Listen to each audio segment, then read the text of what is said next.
إبراهيم وعلى آل إبراهيم إنك حميد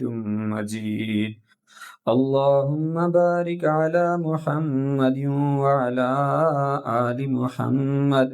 كما باركت على إبراهيم وعلى آل إبراهيم إنك حميد مجيد. انتہائی واجب الاحترام حضرات علماء کرام اور میرے عزیز طالب علم بھائیوں، الحمدللہ اس مجلس میں علماء کرام کی ایک کثیر تعداد موجود ہے، اور ان کے ہوتے ہوئے مجھ جیسا ایک طالب علم آپ کے سامنے کچھ باتیں عرض کرے، یقیناً ایک مشکل ہے، لیکن مشورے میں جو بات طے ہو جائے اور اس کے تحت میں آپ حضرات کے سامنے چند باتیں جو کہ اپنے بزرگوں سے سنی ہیں اور انہی کا ایک مذاکرہ کرتے ہیں۔ GPS signal lost۔ اللہ تعالیٰ جل جلالہ نے مجھے اور آپ کو اس دنیا کے اندر بھیجا ہے، ہم خود نہیں آئے، یہ اللہ تعالیٰ نے ہم سب کو بھیجا ہوا ہے، اور اس ساری کائنات کو، جتنی یہ کائنات ہمیں نظر آتی ہے، جو کچھ ہماری آنکھوں کے سامنے ہے یا جس کو ہم نہیں دیکھ پاتے، اس سب کو پیدا کرنے والی ذات ایک ہی ہے، اور وہ اللہ تعالیٰ جل جلالہ کی ہے۔ اس ساری کائنات کو اللہ تعالیٰ جل جلالہ نے ہماری خدمت کے لیے پیدا کیا۔ کوئی بھی چیز ایسی نہیں ہے پوری کائنات میں، چھوٹی سے چھوٹی چیز اور بڑی سے بڑی چیز، جس کو اللہ تعالیٰ نے انسان کی خدمت کے لیے نہ پیدا کیا ہو، انسان کے لیے نہ پیدا کیا ہو۔ ابھی ہم دیکھتے ہیں کہ سورج ہے، اللہ تعالیٰ نے اس کو پیدا کیا، اور یہ جب سے اللہ نے پیدا کیا ہوا ہے، اور جب تک اللہ تعالیٰ جل جلالہ کا اس کو حکم ہے، اس وقت تک یہ خدمت کرتا رہے گا۔ روزانہ صبح یہ آتا ہے، روشنی ہمیں فراہم کرتا ہے، اور پورا دن یہ ہمیں روشنی مہیا کرتا ہے، ہیٹ مہیا کرتا ہے، حرارت مہیا کرتا ہے۔ پھر رات کو یہ غروب ہو جاتا ہے، اور رات کے لیے تاکہ ہم دن کے وقت میں اپنے کام کاج کریں اس کی روشنی میں، اور رات کا اندھیرا اس بات کی علامت ہے کہ اب آپ دن کو کام کاج کر چکے، تھک چکے، اب آپ رات آرام کرو۔ اب یہ ہماری خدمت میں لگا ہو، وہ ہے کتنا بڑا اور کتنا دور ہے کہ جو ہم تصور ہی نہیں کر سکتے کہ زمین اور آسمان کے درمیان جہاں پر یہ سورج ہے، کئی ہزاروں میل، کروڑوں میل دور ہے یہ، اور وہاں سے روشنی ہم تک پہنچتی ہے، اور درمیان میں خلا ہے جس کو سپیس کہتے ہیں، وہ ہے خالی جگہ، لیکن وہاں سے روشنی چلتے چلتے ہم تک پہنچ جاتی ہے۔ آپ میں سے جو لوگ اسکول والے ہیں، جنہوں نے پڑھا ہوگا، 9ویں 10ویں میں پڑھتے ہیں اگر، تو آپ نے یہ پڑھا ہوگا کہ جو روشنی کی جو سپیڈ ہے، جو رفتار ہے، وہ 3×10⁸ 3×10⁸ یعنی 30 کروڑ میٹر پر سیکنڈ، یہ روشنی کی سپیڈ ہے کہ ایک سیکنڈ میں 30 کروڑ میٹر روشنی اس رفتار سے آ رہی ہے، اور یہ ہم تک روزانہ پہنچ رہی ہے، کسی لمحہ یہ رکتی نہیں ہے۔ یہ اللہ تعالیٰ کا ایک نظام ہے، اور اس انسان کے لیے اللہ تعالیٰ نے اس کو پیدا کیا، اور یہ اس سے فائدے حاصل کرتا ہے۔ روشنی نہ ہوتی تو ہم دن کو اپنے کام کاج کیسے کرتے، حرارت نہ ہوتی، ہیٹ نہ ہوتی تو کیسے ہماری خوراک تیار ہوتی۔ یہ ساری چیزیں اللہ تعالیٰ جل جلالہ نے صرف اس انسان کے لیے پیدا کی۔ یہ زمین اللہ تعالیٰ نے انسان کے لیے پیدا کی، ہمارے لیے پیدا کی۔ زمین کے اندر جو نباتات ہیں، جو بھی چیزیں زمین کے اندر ہیں، وہ ساری ہمارے لیے اللہ تعالیٰ جل جلالہ نے پیدا کی ہیں۔ اب سوال یہ پیدا ہوتا ہے کہ مجھے اور آپ کو اللہ تعالیٰ نے کیوں پیدا کیا ہے، ہم کیوں دنیا میں آئے ہیں، اور ہم نے دنیا کے اندر کیا کرنا ہے، اور یہ کیا ہم نے ہمیشہ ہمیشہ یہاں پر رہنا ہے، یا ہم نے یہاں سے چلے جانا ہے، یہ مختصر سی زندگی ہے یا ہمیشہ ہمیشہ کی زندگی ہے۔ تو یہ بات ہم بڑی اچھی طرح جانتے ہیں کہ دنیا جو ہے یہ ہمیشہ ہمیشہ رہنے کی جگہ نہیں ہے، بلکہ یہاں سے ہم نے جانا ہے۔ ہر ایک مختصر سے وقت کے لیے، ایک مقررہ مدت کے لیے دنیا کے اندر آیا ہے، اور اس کے بعد اس نے اس دنیا سے چلے جانا ہے۔ آپ میں سے کتنے ایسے ہوں گے کہ جن کے رشتہ دار، جن کے والدین کے والدین یا والدین یا اور قریب عزیز و اقارب جو پہلے آپ کے ساتھ ہوتے تھے لیکن آج وہ آپ کے ساتھ نہیں ہے، دنیا چھوڑ کر چلے گئے۔ اگر تھوڑا سا ہم پیچھے جائیں تو 100 سال پہلے ہم میں سے کوئی بھی اس دنیا کے اندر موجود نہیں تھا، اور 100 سال کے بعد بہت کم چانسز ہیں کہ ہم میں سے کوئی بندہ اس دنیا کے اندر موجود ہوگا، چونکہ جو طبعی عمر ہے ہماری وہ تقریباً 60 سال کے قریب ہے، اور زیادہ سے زیادہ کوئی 70 سال زندہ رہ جاتا ہے، کوئی 80 سال زندہ رہ جاتا ہے، کوئی 100 سال زندہ رہ جاتا ہے۔ 100 سال تو زندہ رہ جائے تو کہتے ہیں اس نے بڑی لمبی عمر پائی ہے، 100 سال زندہ رہے، 102 سال زندہ رہے، لیکن آخر اس کی انتہا ہے، ختم ہو جاتی ہے زندگی۔ حضرت نوح علیہ السلام کا نام آپ سب نے سنا۔ حضرت نوح علیہ السلام اللہ تعالیٰ جل جلالہ کے ایک برگزیدہ پیغمبر تھے جو اس دنیا کے اندر تشریف لائے، اور ان کی جو عمر کے بارے میں جہاں تک روایات ہیں اس میں جو کم سے کم روایت ہے، حضرت نوح علیہ السلام کی جو عمر ہے وہ کم سے کم روایت 1000 سال ہے، کہ 1000 سال حضرت نوح علیہ السلام کی عمر تھی۔ لیکن جو اس کے علاوہ روایات ہیں اس میں 1400 سال بھی حضرت نوح علیہ السلام کی عمر بتائی گئی ہے، کہ 1400 سال بھی حضرت نوح علیہ السلام کی عمر تھی۔ اب 1000 سال حضرت نوح علیہ السلام نے دنیا میں زندگی گزاری، تو نبی کریم صلی اللہ علیہ وسلم نے فرمایا کہ جب حضرت عزرائیل علیہ السلام حضرت نوح علیہ السلام کی روح قبض کرنے کے لیے تشریف لائے تو انہوں نے ان سے پوچھا کہ آپ بتائیں کہ آپ نے جو دنیا کی زندگی گزاری ہے 1000 سال یا 1400 سال جتنی ہے، وہ جو آپ نے عمر گزاری ہے اس کو آپ نے کس طرح سے پایا، یعنی یہ کیسی زندگی ہے، کتنی لمبی زندگی آپ نے گزاری؟ تو حضرت نوح علیہ السلام نے جواب دیا کہ وہ ایسے ہے جیسے ایک کمرہ ہے اور اس کمرے کے 2 دروازے ہیں، میں ایک دروازے سے داخل ہوا دوسرے سے نکل گیا، اتنی سی زندگی ہے یہ۔ 1000 سال گزارنے کے بعد بھی ایسے محسوس ہوتا ہے کہ میں ایک دروازے سے داخل ہوا ہوں دوسرے دروازے سے نکل گیا ہوں۔ اب سوچیں کہ اتنی زیادہ زندگی پانے کے بعد بھی وہ یہ فرما رہے ہیں، تو ہماری زندگی تو چھوٹی سی ہے، کتنی 60 70 سال 50 سال 55 سال اتنی سی زندگی ہم نے گزارنی ہے۔ اب یہ جو چھوٹی سی زندگی ہے اس کے گزارنے کے بعد جس زندگی کی طرف ہم نے جانا ہے وہ کیسی زندگی ہے، جس کے بارے میں اللہ تعالیٰ جل جلالہ فرما رہے ہیں وَالْآخِرَةُ خَيْرٌ وَأَبْقَى، کہ آخرت کی زندگی بہتر بھی ہے اس دنیا کی زندگی سے، اور وہ ہمیشہ ہمیشہ بھی ہے، بہتر بھی ہے، دنیا کی حیثیت کچھ بھی نہیں، یہ چند روزہ زندگی ختم ہو جائے گی، 50 سال کے بعد بھی ختم، 60 سال کے بعد بھی ختم، 100 سال کے بعد ختم، 1000 سال کے بعد بھی ختم، یہ ختم ہو گئی، ہمیشہ ہمیشہ کی نہیں ہے۔ جبکہ آخرت کی زندگی کیا ہے، وہ اس سے اچھی بھی ہے اور وہ ہمیشہ ہمیشہ کے لیے بھی اچھی۔ کیسے ہے کہ دنیا کی زندگی کے بارے میں تو نبی کریم صلی اللہ علیہ وسلم نے فرمایا کہ دنیا کی زندگی ایسے ہے الدنیا سجن المؤمن و جنت الکافر، کہ دنیا کی زندگی مومن کے لیے ایک قید خانہ ہے اور کافر کے لیے وہ جنت ہے۔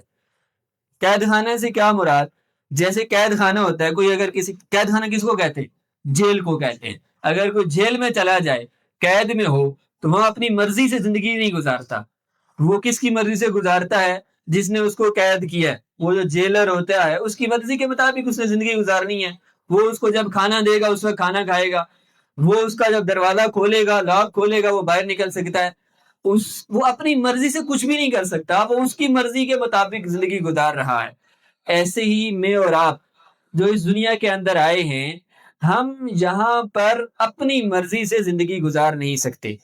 ہم بچے ہیں تب بھی اپنی مرضی سے نہیں گزار سکتے، ہم جوان ہیں تب بھی اپنی مرضی سے زندگی نہیں گزار سکتے، ہم بوڑھے ہیں تب بھی اپنی مرضی سے زندگی نہیں گزار سکتے۔ ہم جب پیدا ہوئے اس وقت سے لے کر جب تک اس دنیا سے جائیں گے اس وقت تک کوئی لمحہ ایسا نہیں ہے جو ہم اپنی مرضی سے گزار سکیں۔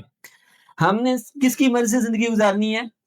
اللہ تعالیٰ جل جلالہ کی مرضی سے زندگی گزارنی ہے، جو ہمارا خالق بھی ہے مالک بھی ہے، اسی نے ہمیں پیدا کیا، یہ زندگی اس نے دی، یہ سانسیں ہمیں اس نے دی، یہ ساری کائنات کو اس نے بنایا ہمارے لیے۔ اب ہم نے اس کی مرضی کے مطابق زندگی گزارنی ہے۔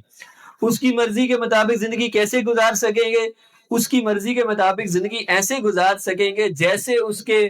انبیاء علیہ الصلوۃ والسلام نے آ کر ہمیں بتایا کہ آپ نے ایسے زندگی گزارنی، جیسے ہمارے پیارے آقا سرکار دو عالم صلی اللہ علیہ وسلم نے ہمیں آ کر بتایا کہ آپ نے ایسے زندگی گزارنی ہے۔ ایسی زندگی گزار کر جاؤ گے تو پھر تمہیں ملے گا کیا؟ ایسی زندگی گزار کر جاؤ گے جیسے کہ نبی کریم صلی اللہ علیہ وسلم نے ہمیں بتایا، تو اس صورت میں تمہیں جو انعام اور اکرام تمہارا ہوگا وہ جنت کی شکل میں ہوگا، اور تمہیں جنت ملے گی۔ جنت وہ جگہ ہے جہاں پر انسان اپنی مرضی سے زندگی گزارے گا۔ دنیا وہ جگہ ہے جہاں پر انسان اپنی مرضی سے زندگی نہیں گزار سکتا، لیکن جنت وہ جگہ ہے جہاں پر انسان اپنی مرضی سے زندگی گزارے گا، جو دل میں آئے گا ویسی زندگی گزرے گی وہاں پر۔ نبی کریم صلی اللہ علیہ وسلم سے ایک صحابی نے عرض کیا کہ کیا جنت میں یہ زراعت ہوگی، کھیتی باڑی ہوگی، فصلیں وغیرہ ہوں گی؟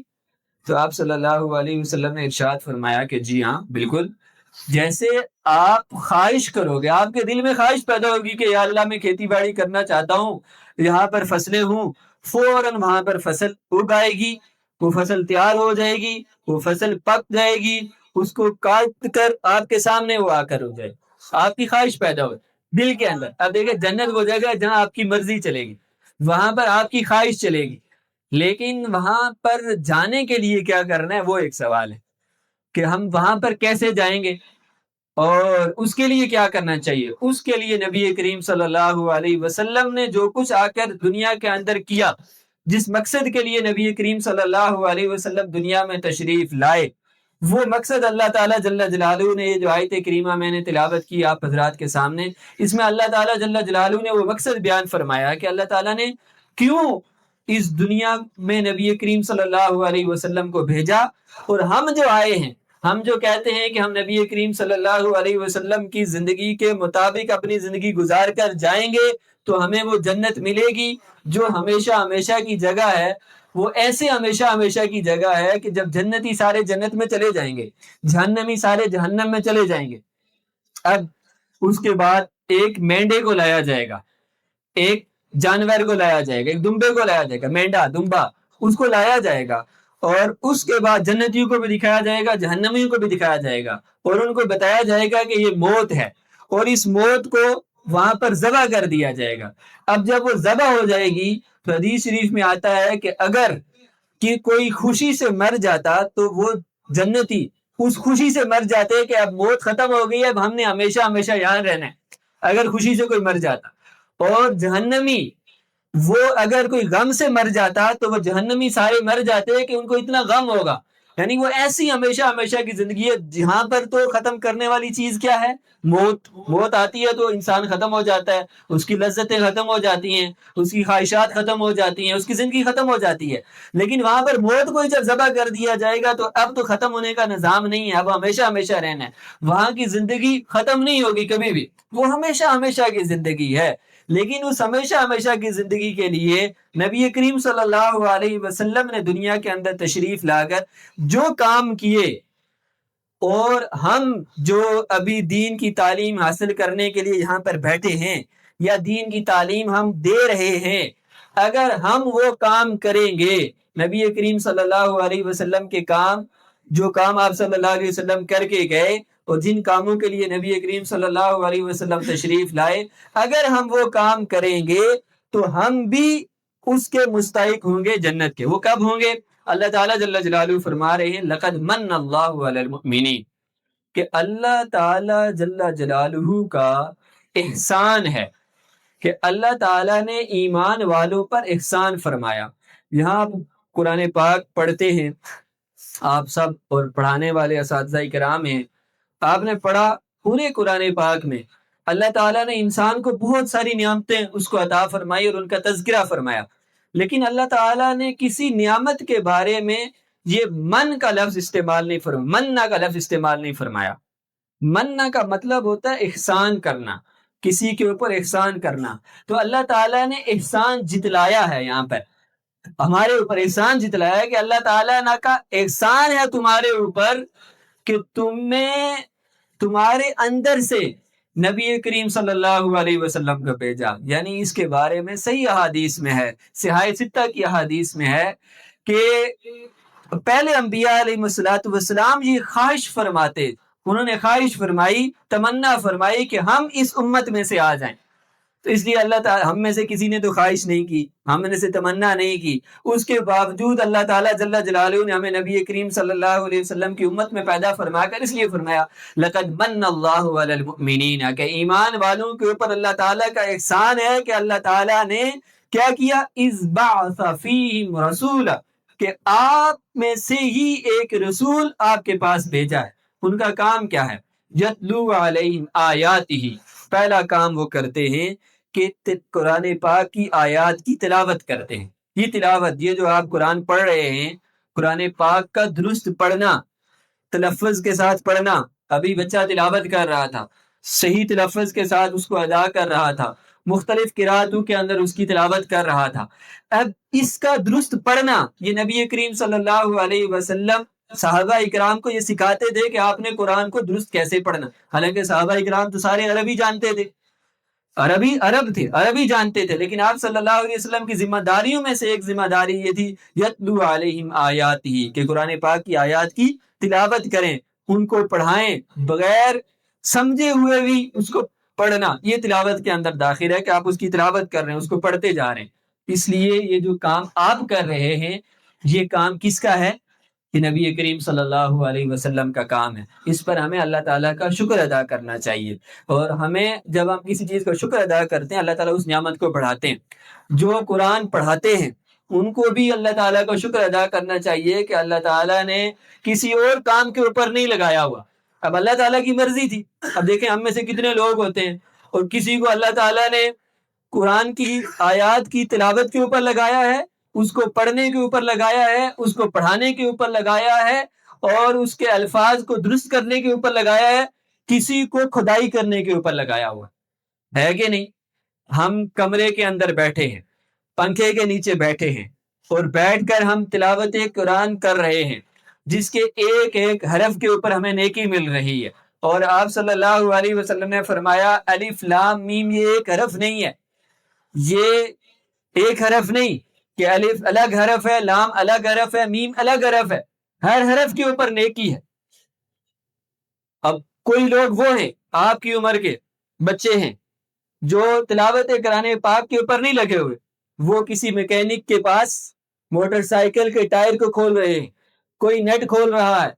کوئی گاڑی کے نیچے لیٹ کر اس کے نیچے نٹ کھول رہا ہے تو آپ کی عمر کے. اسی طرح کے انسان ہیں, دو آنکھیں ان کی بھی ہیں, دو کان ہیں, زبان ہے, ہاتھ ہیں, پاؤں ہیں, یہ ساری چیزیں اللہ تعالیٰ جل جلالہ نے ان کو بھی دی ہیں, لیکن وہ اس کام کے اوپر نہیں لگے ہوئے. اب وہ محنت اور مشقت کر کے اس کے اوپر ان کی نیکیاں نہیں لکھی جا رہی کہ آپ وہ نیٹ کھول رہے ہیں تو ایک نیٹ کھولنے پہ اس کو نیکی ملے گی. لیکن آپ جہاں پر بیٹھے ہیں, پنکھے کے نیچے بیٹھے ہیں, آپ نے الف لام میم پڑھا, آپ کو نیکی مل گئی. ذالک الکتاب پڑھا, نیکی مل گئی. الحمدللہ رب العالمین پڑھا, آپ کو نیکی مل گئی. ہر حرف کے اوپر آپ کو نیکی ملتی جا رہی ہے. یہ تلاوت قرآن پاک, اور جو پڑھا رہے ہیں اور جو ان کو سکھا رہے ہیں, جو ان کے الفاظ کو درست کروا رہے ہیں, تلفظ کو درست کروا رہے ہیں, موٹے حروف کو کہاں سے نکالنا ہے, باریک حروف کو کہاں سے نکالنا ہے, اس کے مخارج آپ کو سکھا رہے ہیں, وہ کتنے خوش قسمت ہے کہ وہ اس کام پہ نہیں لگے ہوئے کہ جس کام کے نتیجے میں ان کو کوئی ثواب نہیں مل رہا, کہ ابھی وہ ایک مشقت برداشت کر رہے ہیں. لیکن جہاں پر آپ بیٹھ کر اور مشقت تھوڑی سی برداشت کرتے ہیں, اس کے مقابلے میں کم مشقت ہے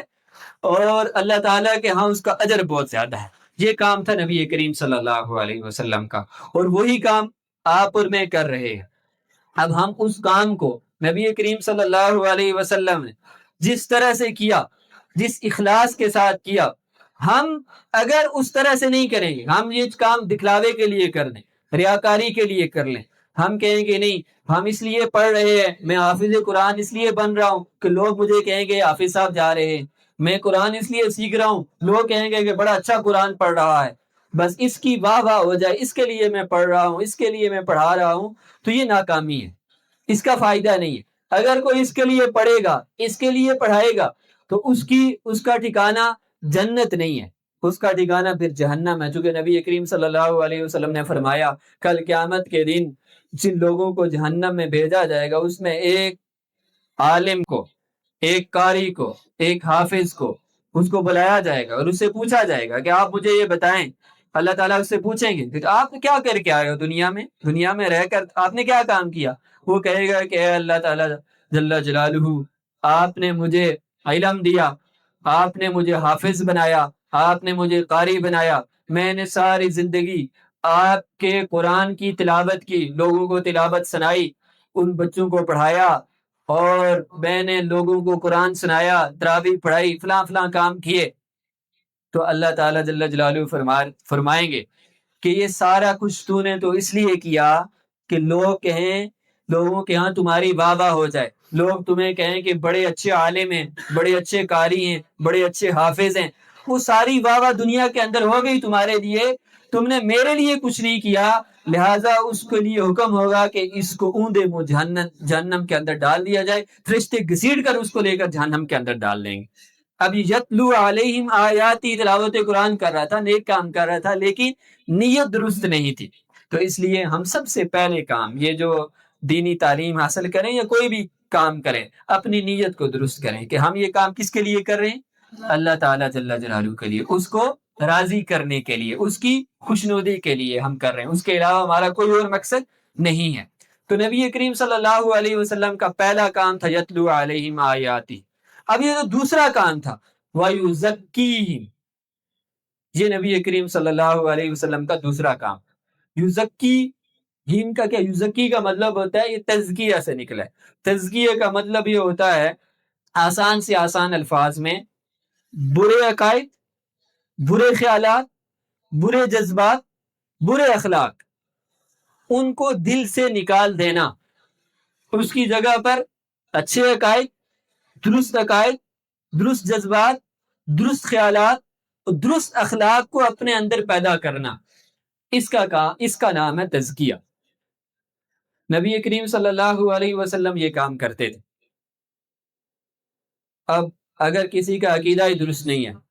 وہ اللہ تعالیٰ جل جلالہ کو وحدہ لا شریک مانتا ہی نہیں ہے، اس کے ساتھ کسی کو شریک ٹھہرا رہا ہے، یا اور انبیاء علیہ الصلوۃ والسلام کے بارے میں، آخرت کے بارے میں، جنت جہنم کے بارے میں، صحابہ اکرام کے بارے میں، اولیاء اللہ کے بارے میں اس کا عقیدہ ہی درست نہیں ہے، تو اس کی امارت ہی ٹھیک نہیں، اس کی امارت بن ہی نہیں سکتی، اس کی بنیاد ہی خراب ہو گئی ہے۔ تو اس لیے عقائد کا درست کرنا یہ تزکیے کے اندر داخل ہے کہ درست عقائد ہوں انسان کے، اس کے جذبات درست ہوں، اس کے خیالات درست ہوں، اور اس کے اخلاق درست ہوں۔ یہ کام نبی کریم صلی اللہ علیہ وسلم کرتے تھے۔ اب نبی کریم صلی اللہ علیہ وسلم تو خود مزکی تھے، ان کا تو تزکیہ ہوا تھا، اللہ تعالیٰ جل جلالہ نے ان کا تزکیہ کیا ہوا تھا۔ نبی کریم صلی اللہ علیہ وسلم کے پاس جو لوگ آتے تھے، آپ صلی اللہ علیہ وسلم ان کا تزکیہ کرتے تھے۔ میں اور آپ، ہم نبی کریم صلی اللہ علیہ وسلم کے وارث ہیں، ہم دین کا کام کرنا چاہتے ہیں، دینی تعلیم پڑھ رہے ہیں، لیکن جب ہم اپنے اخلاق کو درست نہیں کریں گے، اپنے اندر کے جذبات کو درست نہیں کریں گے، ہمارے وقت پر ہم اپنی عبادات پوری نہیں کرتے، ہم نماز کے اندر سستی کر جاتے ہیں، ہم تلاوت قرآن پاک کے اندر سستی کر جاتے ہیں، ہم اللہ تعالیٰ کا ذکر کرنے کے اندر سستی کر جاتے ہیں، ہم معاشرتی جو ہمارے رویے ہیں وہ درست نہیں ہیں، ہم حقوق جو ادا کرتے ہیں وہ پورے نہیں ادا کر رہے، ہمیں والدین کے حقوق کا نہیں پتا، ہمیں بچوں کے حقوق کا نہیں پتا، ہمیں اساتذہ کے حقوق کا نہیں پتا، ہمیں طلبہ کے حقوق کا نہیں پتا، ہمیں رشتہ داروں کے حقوق کا نہیں پتا، ہمیں پڑوسیوں کے حقوق کا نہیں پتا، ان کو ادا ہی نہیں کر رہے، ان کو ادا کرنے کے جو آداب ہیں ان کو نہیں اختیار کر رہے۔ ہم مسجد میں جا رہے ہیں، ہمیں نہیں پتا کہ مسجد میں ہم نے کیسے جانا ہے، ہم مسجد سے نکل رہے ہیں، ہمیں نہیں پتا کہ ہم نے مسجد سے کیسے نکلنا ہے۔ ایک تو ہے کہ مجھے علم ہے، لیکن مجھے عملی طور پر میں کیسے کر رہا ہوں۔ مسجد میں داخل ہوتا ہوں تو کیا ہمیشہ میں دایاں پاؤں اندر رکھتا ہوں؟ میں مسجد سے نکلتا ہوں، کیا میں اپنا بایاں پاؤں باہر پہلے رکھتا ہوں؟ کیا میں مسجد میں داخل ہوتے ہوئے دعا پڑھتا ہوں؟ کیا میں بیت الخلاء میں جاتے ہوئے دعا پڑھتا ہوں؟ میں بیت الخلاء سے نکلنے کے بعد دعا پڑھتا ہوں؟ اب یہ وہ ساری چیزیں ہیں جو میں عملی طور پر کر رہا ہوں یا نہیں کر رہا. یہ کام ہے تزکیے کا، مزکی کا، تزکیہ کرنے والے کا. اور اپنے تزکیے کے اندر یہ ساری چیزیں داخل ہیں. اب ہم نبی کریم صلی اللہ علیہ وسلم کے وارث، آپ صلی اللہ علیہ وسلم کا کام کرنا چاہتے ہیں. ہم چاہتے ہیں کہ صرف ہم تلاوت آیات کے اوپر ہی کافی ہے، بس یہ کام ہے. یہ نبی کریم صلی اللہ علیہ وسلم کا پورا کام تو نہ ہوا، یہ تو ادھورا کام ہوا. یہ تو نبی کریم صلی اللہ علیہ وسلم کی ایک ذمہ داری تھی، جبکہ نبی کریم صلی اللہ علیہ وسلم نے کے لیے اس آیت کریمہ میں 4 ذمہ داریاں بیان کی گئی ہیں. ان میں سے پہلی یتلو علیہم آیاتی ہے، دوسری جو ہے وہ تزکیہ. تو اب تزکیے کے لیے ضروری ہے کہ پہلے میرا خود اپنا تزکیہ ہوا ہو، تو تب میں کل جب معاشرے میں جاؤں گا، میں جب حافظ بن کر، عالم بن کر، قاری بن کر معاشرے میں جا کر لوگوں کے پاس جاؤں گا اور ان کے لیے دین کا کام کروں گا، ان کو دین کی طرف لاؤں گا. یہی اسی لیے تو ہم پڑھ رہے ہیں کہ یہ کام ہم جا کر کریں گے. اگر میرا اپنا ہی تزکیہ نہیں ہوا، میرے اپنے اخلاق ہی درست نہیں ہے، میرے اپنے اعمال کے اندر ہی پختگی نہیں ہے، میں نمازوں کے اندر ہی سستی کرتا ہوں، میں ذکر اذکار نہیں کرتا، میں حقوق العباد بھی پورے طریقے سے ادا نہیں کر رہا، حقوق اللہ بھی نہیں کر رہا، حقوق العباد بھی ادا نہیں کر رہا، میرے اندر حسد بھی ہے، میرے اندر کینہ بھی ہے، میرے اندر بغض بھی ہے، میرے اندر بیجا قسم کا غصہ بھی ہے، اور بغیر اس غصے کو میں ایسی ایسی جگہوں پر بھی اس کو جاری کر دیتا ہوں جہاں پر اس کو جاری نہیں کرنا چاہیے. میرے اندر تکبر بھی ہے، میرے اندر حب جاہ بھی ہے کہ میں مجھے کوئی بڑا کہے، بڑا سمجھا جائے مجھے. میرے اندر حب مال بھی ہے، مال کی محبت ہے کہ میرے پاس زیادہ سے زیادہ مال ہو. یہ ساری چیزیں میرے اندر ہیں، اور میں یتلو علیہم آیاتی کے اوپر ہی کافی ہے کہ میں سمجھتا ہوں کہ میں تلاوت قرآن پاک کر رہا ہوں، میں پڑھ بھی رہا ہوں، میں پڑھا بھی رہا ہوں، یہ کافی ہے میرے لیے. یہ کافی نہیں ہے، یہ اس کا ایک حصہ ہے. اس کے بعد ضروری ہے کہ میں اپنی تزکیے کی فکر کروں، اور تزکیہ انسان کو ہمیشہ حاصل ہوتا ہے. اس کے لیے کوئی لمبے چوڑے کام کرنے نہیں پڑتے، اس کے لیے وہ کام کرنے پڑتے ہیں جو ایک چلا ہوا آیا ہے نبی کریم صلی اللہ علیہ وسلم سے نظام، کہ آپ صلی اللہ علیہ وسلم نے کیسے صحابہ کرام کا تزکیہ کیا، صحابہ کرام سے تابعین نے کیسے اس کو حاصل کیا، تابعین سے تبع تابعین نے کیسے حاصل کیا. وہ سلسلہ چلتے چلتے چلتے آج تک پہنچا ہے، اور یہ قیامت تک چلتا رہے گا، جس کے بارے میں اللہ تعالیٰ جل جلالہ نے قرآن پاک میں ارشاد فرمایا، یا ایھا الذین آمنوا اتقوا اللہ وکونوا مع الصادقین. اے ایمان والو، تقوی اختیار کرو. اور یہ تقوی اصل میں وہی تزکیہ ہی ہے کہ انسان نیک اعمال کے اوپر آ جائے، اس کے اندر سے برائیاں نکل جائیں، اچھے اعمال اس کے اندر آ جائیں، اچھے اخلاق آ جائیں، اچھے جذبات آ جائیں، عبادات کے اندر دوام آ جائے، لگاتار وہ عبادت کرتا رہے، اس کے اندر چھوڑے نہ، تلاوت ذکر وغیرہ کرتا رہے. یہ حاصل کیسے ہوگا؟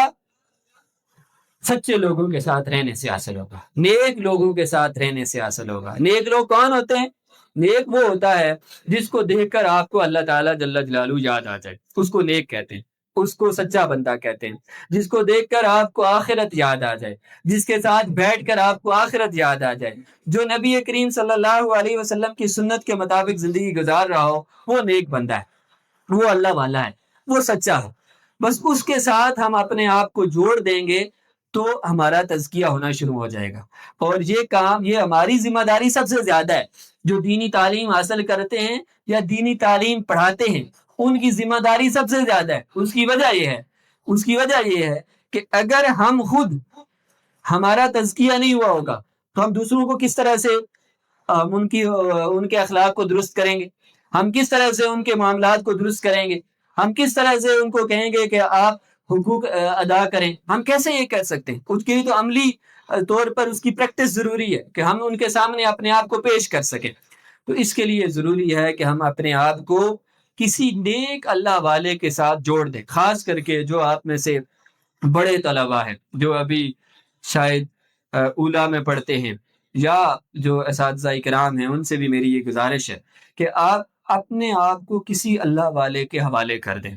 اس کے مطابق آپ اپنی زندگی گزاریں. آپ دیکھیں آپ کے کام کے اندر کتنی برکت آتی ہے. آپ کا کام اتنی برکت اس کے اندر آ جائے گی، آپ کی زندگی کے اندر ایسی برکت آ جائے گی، اور آپ کے ساتھ جو جڑتا جائے گا وہ آپ کا معاون اور مددگار بنتا جائے گا، اور وہ انشاءاللہ تعالی آپ کے لیے آخرت میں نجات کا ذریعہ بن جائے گا. اگر ہم تھوڑی سی مشقت اور محنت کر لیں گے، اس کے لیے ضروری ہوتا ہے کہ بندہ کیا کرے، 3 کام کر لے. ایک تو نیک لوگوں کی صحبت کو اختیار کرے، جہاں پر انسان کو میسر ہو نیک لوگوں کے پاس اپنا اٹھنا بیٹھنا رکھے اور ان کے پاس جائے، اپنے فارغ اوقات میں وقت نکال کر ان کے پاس جائے، اور ان کے پاس صرف جا کر بیٹھنے سے بھی فائدہ ہوتا ہے، لیکن اپنا تعلق ان کے ساتھ بنائے، جس کو کہتے ہیں اصلاحی تعلق، ان کو اپنے معاملات بتائے کہ بھائی میں اس طرح سے گزار رہا ہوں، یہ میری عادتیں ہیں، اور ان عادتوں کے اندر ان کو بتایا کہ اب وہ آپ کو بتائیں گے کہ آپ میں سے کون کون سی عادات درست ہیں۔ انسان کو پتہ نہیں چلتا، جیسے ڈاکٹر کے پاس جاتے ہیں تو ڈاکٹر کو جا کے آپ بیماری بتاتے ہیں، پھر ڈاکٹر اس کا علاج بتاتا ہے آپ کو کہ ہاں آپ کو یہ مسئلہ بھی ہے، یہ مسئلہ بھی ہے، آپ کو یہ والی دوائی استعمال کرنی ہے اور اس طریقے سے استعمال کرنی ہے، تب آپ کو اس کا افاقہ ہو جائے گا۔ اسی طرح سے یہ جو نیک لوگ ہوتے ہیں، اللہ والے ہوتے ہیں، یہ بھی روحانی ڈاکٹر ہوتے ہیں۔ ان کے پاس ہم جائیں گے، ان کو اپنے بارے میں بتائیں گے، اپنی بیماری بتائیں گے کہ بھائی میرے اندر حب جاہ ہے، میرا دل کرتا ہے کہ میں بیٹھوں تو اونچی جگہ پر بیٹھوں، باقیوں سے تھوڑا ممتاز نظر آؤں، اور مجھے جو ہے نا لوگ کہیں اور لوگ میری بڑی عزت اور احترام بہت زیادہ کریں، اور یہ دل کے اندر اگر پیدا ہوتا ہے، ایک تو لوگ کرتے ہیں احترام، اپنے دل کے اندر یہ نہیں ہے تو وہ تو پھر اس کے اندر داخل نہیں ہوگا، لیکن اگر خود دل کے اندر یہ پیدا ہوتا ہے کہ میں دوسروں سے بڑا لگوں، دوسرے مجھے ممتاز سمجھیں، تو یہ بیماری ہے، اس کا پھر علاج کروانا پڑتا ہے۔ ان کے پاس جائیں گے، وہ آپ کو طریقہ بتائیں گے کہ آپ یہ طریقہ اختیار کریں تو آپ کے اندر سے یہ چیز نکل جائے گی۔ یہ ہر ایک کے اندر ہوتا ہے، کوئی اس سے بچ نہیں سکتا۔ بہت بڑے بزرگ گزرے ہیں، عالم گزرے ہیں، نصف صدی تک انہوں نے دارالعلوم دیوبند کے محتمم رہے ہیں، حضرت مولانا قاری طیب صاحب رحمۃ اللہ علیہ۔ بڑا مشہور واقعہ ان کا، آپ میں سے شاید بہت سارے حضرات نے اس کا سنا بھی ہوگا، کہ انہوں نے اپنے شیخ حضرت مولانا اشرف علی تھانوی صاحب رحمۃ اللہ علیہ کو لکھا کہ حضرت میں اپنے دل کے اندر ایک عجب اور تکبر محسوس کر رہا، تو حضرت نے ان سے فرمایا کہ آپ کچھ وقت نکال کر آپ میرے پاس یہاں پر تشریف لائیں، میری خانقاہ میں، تھانہ بھون میں، یہاں پر تشریف لائیں۔ اب وہ دیکھیں مدرسے کا محتمم، اور مدرسہ بھی کوئی چھوٹا مدرسہ نہیں ہے، دارالعلوم دیوبند، اس کا محتمم، اس کی کتنی مصروفیت ہوگی، وہ سارا کچھ چھوڑ چھاڑ کر کچھ وقت کے لیے وہ وہاں پر خانقاہ میں تشریف لے گئے، تو حضرت نے ان کے ذمہ خدمت لگائی کہ آپ نے یہ جو باہر لوگ آ رہے ہیں خانقاہ میں، آپ نے ان کے جوتے سیدھے کرنے، اس خدمت کے اندر لگا دیا۔ اب وہ فرماتے ہیں میں جوتے سیدھے کر رہا تھا، لیکن وہ جو صحیح جوتے تھے، صاف ستھرے تھے، اس کو سیدھا کرتے تھے، جو پھٹے پرانے ہوتے تھے اس کو نہیں کرتے تھے، اس کو ایسے ہی چھوڑ رہے تھے۔ تو حضرت نے دیکھ لیا اور انہوں نے آ کر فرمایا، اور اپنے ہاتھ سے وہ جوتے سیدھے کر کے یہ فرمایا کہ یہ بھی تو جوتے ہی ہیں، یہ بھی تو جوتے ہی ہیں۔ بس یہ الفاظ انہوں نے کہے تو کہتے ہیں کہ میرے دل سے ایک چنگاری نکلی، اور وہ جو کیفیت تھی میرے اندر اپنے آپ کو وہ ختم ہو گئی۔ یہ ہوتا ہے نیک لوگوں کے پاس جانے کا فائدہ۔ آپ دیکھیں جو دارالعلوم دیوبند کا محتمم اور اتنا بڑا عالم اور اتنی بڑی خصوصیات والے، اور حضرت مولانا قاسم نانوتوی رحمۃ اللہ علیہ کے خانوادے سے ہیں، اب ان اتنے بڑے آدمی، ان کو بھی اگر یہ کیفیت محسوس ہوتی ہے تو میں اور آپ ہم کیسے اس سے بچ سکتے ہیں؟ تو یہ بڑا مشکل کام ہے، بہت باریک چیزیں ہوتی ہیں، تو اس کے لیے ضروری ہوتا ہے کسی اللہ والے کے ساتھ اپنا تعلق بنانا۔ دوسرا کام جو کرنے کی ضرورت ہوتی ہے وہ اللہ تعالیٰ جل جلالہ کا ذکر کرنا۔ یہ آپ جتنے کام کرتے ہیں، تلاوت کرتے ہیں، سارے ذکر کے اندر داخل ہیں، لیکن ایک خصوصی ذکر ہوتا ہے، وہ ذکر انسان اپنی اصلاح کے لیے کرتا ہے، اپنے دل کو صاف کرنے کے لیے کرتا ہے، تو وہ بھی کسی سے سیکھ کر کرنا پڑتا ہے، اور روزانہ کرنا چاہیے، اور اس کو چھوڑنا نہیں چاہیے۔ یہ ایسا ہے کہ آپ جیسے خوراک ہوتی ہے نا، ہم خوراک جیسے کھانا کھاتے ہیں خوراک ہے، ایسے ہی ذکر بھی ایک خوراک ہے، ایک علاج ہے۔ خوراک کے لیے ذکر یہ ہے کہ روزانہ آپ درود شریف پڑھا کریں۔ ہمارے بزرگ کہتے ہیں مسنون تسبیحات میں سے ہے کہ 300 دفعہ روزانہ آپ درود شریف پڑھیں، 300 دفعہ۔ لیکن جو طالب علم ہوتے ہیں، مدرسے میں پڑھتے ہیں، اساتذہ ہوتے ہیں، دینی کاموں میں مشغول ہوتے ہیں، ان کے لیے وہ کم بتاتے ہیں کہ آپ 100 دفعہ کر لیں، اپنے باقی کاموں کے ساتھ 100 دفعہ آپ درود شریف پڑھ لیں، 100 دفعہ صبح درود شریف پڑھ لیں، 100 دفعہ شام کو پڑھ لیں۔ کون سا درود شریف پڑھ لیں؟ جو آپ کو یاد ہے، صلی اللہ علی النبی الامی، صلی اللہ علی النبی الکریم، اللہم صلی علی محمد وعلی آلہ وبارک وسلم۔ جو درود شریف آپ کو یاد ہے 100 دفعہ صبح پڑھیں، 100 دفعہ شام کو پڑھیں۔ 100 دفعہ استغفار پڑھ لیں، صبح پڑھ لیں 100 دفعہ استغفار، 100 دفعہ شام کو پڑھ لیں، 100 دفعہ تیسرا کلمہ پڑھ لیں، سبحان اللہ والحمد للہ ولا الہ الا اللہ واللہ اکبر، بس یہاں تک 100 دفعہ صبح پڑھ لیں، 100 دفعہ شام کو پڑھ لیں۔ یہ آپ کام روزانہ، یہ خوراک ہے، یہ روزانہ کرنا ہے۔ 100 دفعہ لا الہ الا اللہ پڑھ لیں، لا الہ الا اللہ، لا الہ الا اللہ 100 دفعہ پڑھ لیں۔ اب دیکھیں اگر آپ 100 دفعہ صبح پڑھ لیں گے نا، 100 دفعہ شام کو پڑھ لیں گے، تو اب یہ خوراک ہے، روزانہ آپ پڑھتے رہیں گے، اس کو چھوڑیں گے نہیں، آپ کی روحانی صحت ٹھیک رہے گی۔ جیسے جسمانی صحت کے لیے آپ کھانا کھاتے ہیں، روحانی صحت آپ کی درست رہے گی۔ تو یہ کام آپ کم از کم روزانہ شروع کر لیں کہ آج سے ہی ہم نے یہ کام کرنا ہے کہ 100 دفعہ صبح، 100 دفعہ شام درود شریف پڑھنا ہے، 100 دفعہ استغفار پڑھنا ہے، 100 دفعہ تیسرا کلمہ پڑھنا ہے، اور 100 دفعہ ہم نے پہلا کلمہ پڑھنا ہے۔ یہ آپ صبح بھی پڑھ سکتے ہیں، عصر کے بعد آپ کی چھٹی ہوتی ہے، کھیلنے کودنے جا رہے ہیں، جاتے جاتے پڑھ لیں، چھوٹی چھوٹی تسبیحاں رکھ لیں اپنے پاس، وہ کاؤنٹر آج کل مل رہے ہیں وہ رکھ لیں، اسے آپ پڑھتے رہیں گے تو انشاءاللہ تعالیٰ آپ کو اس کا فائدہ رہے گا۔ اس کے بعد پھر دوسرا کام یہ ہے کہ جو بڑے ہیں، جو سمجھدار ہیں، جو اساتذہ اکرام ہیں، وہ کسی اللہ والے سے بیعت ہو جائیں، اس کے ہاتھ پر بیعت ہونے کے بعد وہ آپ کو جو طریقہ بتائے گا ذکر کا، اس کے مطابق آپ ذکر کرتے رہیں۔ وہ علاج کے لیے ذکر ہے، وہ اس کی مرضی کے مطابق کریں گے، جتنا وہ آپ کو بتائیں گے، آپ کے جو بیماری ہے اس کے مطابق وہ آپ کو علاج بتائیں گے کہ آپ اتنا ذکر کریں گے روزانہ، اس کی اپنی مقدار وہ بتاتے ہیں، اس کے مطابق کرتے رہیں گے انشاءاللہ تعالی۔ وہ جو تزکیہ ہے وہ آپ کا ہوتا رہے گا، اور وہ کام آپ کا جب تزکیہ ہو جائے گا، جب آپ عملی میدان میں جائیں گے، کسی دوسری جگہ پر جائیں گے، تو انشاءاللہ تعالی جو اساتذہ ہیں وہ جن طلبہ کو پڑھا رہے ہیں، ان کے یہ طلبہ، یہ ان کا تزکیہ ہو کر وہ یہاں سے جائیں گے انشاءاللہ تعالی۔ وہ یتلو علیہم آیاتی کا کام بھی کریں گے، تزکیے کا کام بھی کریں گے، اور آگے جو اللہ تعالیٰ جل جلالہ نے فرمایا کہ وہ کیا کرتے ہیں، وَيُعَلِّمُهُمُ الْكِتَابَ وَالْحِكْمَةَ، وہ کتاب کی تعلیم بھی دیتے ہیں اور حکمت کی تعلیم بھی دیتے ہیں، یعنی قرآن کو، حدیث کو پڑھاتے، سمجھاتے، مسائل بھی بتاتے ہیں، حلال حرام کے بارے میں بھی بتاتے ہیں۔ یہ سارے کام ہو جائیں گے آپ کے۔ یہ چاروں کام کے لیے درمیان والی جو چیز ہے تزکیے والی، جس کی طرف ہمارے یہاں توجہ کم ہوتی ہے، ہم کوشش کریں کہ اس کے اوپر آ جائیں انشاءاللہ تعالیٰ۔ جب ہم خود بھی آئیں گے، ہمارے طلبہ بھی آ جائیں گے، پھر جب وہ عملی میدان میں جائیں گے، معاشرے میں جائیں گے، تو انشاءاللہ تعالیٰ پورا معاشرہ ہمارا وہ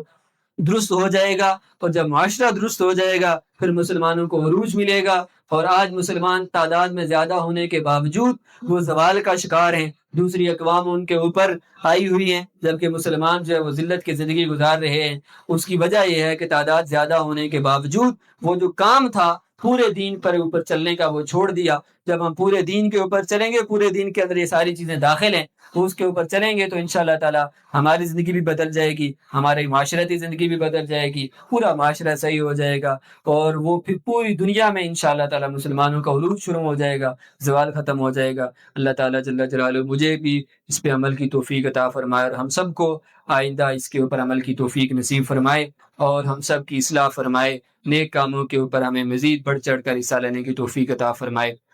ابھی تھوڑی دیر کے لیے ہم ذکر کریں گے، اللہ تعالیٰ جل جلالہ کا ذکر کرنا چاہیے، اور یا ایھا الذین آمنوا اذکروا اللہ ذکرا کثیرا، اللہ تعالیٰ جل جلالہ نے فرمایا ہے کہ میرا ذکر کثرت کے ساتھ کیا کرو، فاذکرونی اذکرکم، مجھے یاد کیا کرو میں تمہیں یاد کروں گا۔ تھوڑی دیر کے لیے ہم اللہ تعالیٰ کو یاد کریں گے۔ ویسے تو تنہائی میں بیٹھ کے ذکر کرنا چاہیے، لیکن اجتماعی طور پر بھی بیٹھ کر ذکر، اس کا سب سے بڑا فائدہ یہ ہوتا ہے کہ ہر ایک کی اللہ تعالیٰ کے ساتھ ایک تعلق اور کیفیت مختلف ہوتی ہے۔ وہ جب ذکر کرتا ہے اس کے اوپر جو اثرات مرتب ہوتے ہیں، تو اس کی وجہ سے جو ساتھ بیٹھنے والے ہوتے ہیں ان کے اوپر بھی اللہ تعالیٰ کی رحمتیں نازل ہوتی ہیں۔ یہ مشق کے لیے ہے، تربیت کے لیے ہے، سیکھنے کے لیے ذکر ہے۔ تو تھوڑی دیر ہم اللہ کا ذکر کریں گے۔ اللہ تعالیٰ جل جلالہ بہت بلند ہیں، ان کا ذکر بھی بہت بلند ہے، تو بہت اونچی آواز سے نہیں کرنا چاہیے۔ جتنی آواز ذکر کروانے والے کی ہو اس سے زیادہ اونچی آواز نہ رکھیں۔ اور دوسرا یہ کہ بہت محبت کے ساتھ اللہ تعالیٰ کا ذکر کریں۔ جب لا الہ کہیں تو یہ تصور کریں کہ میرے دل سے اللہ کا غیر نکل گیا ہے، الا اللہ کہتے ہوئے تصور کریں کہ میرے دل میں اللہ تعالیٰ کی محبت بیٹھ رہی ہے، اور الا اللہ کرتے ہوئے بھی، اللہ اللہ کرتے ہوئے بھی یہ تصور کریں کہ میرے دل سے اللہ کے علاوہ سب کچھ نکل گیا، اب میرے دل میں اللہ ہی اللہ ہے۔ اور جب انسان کے دل میں صرف اللہ ہی اللہ ہو جاتا ہے، وہ کیفیت حاصل ہو جاتی ہے، پھر انسان کا اللہ کا ولی بن جاتا ہے، اللہ کا دوست بن جاتا ہے۔ تو اس طرح ہم تھوڑی دیر بیٹھ کے اللہ کا ذکر کریں گے، اسی دوران ہم مناجات وغیرہ بھی پڑھتے ہیں، تو وہ بھی انشاءاللہ اسی میں ہی پڑھیں گے، اس کے بعد انشاءاللہ دعا۔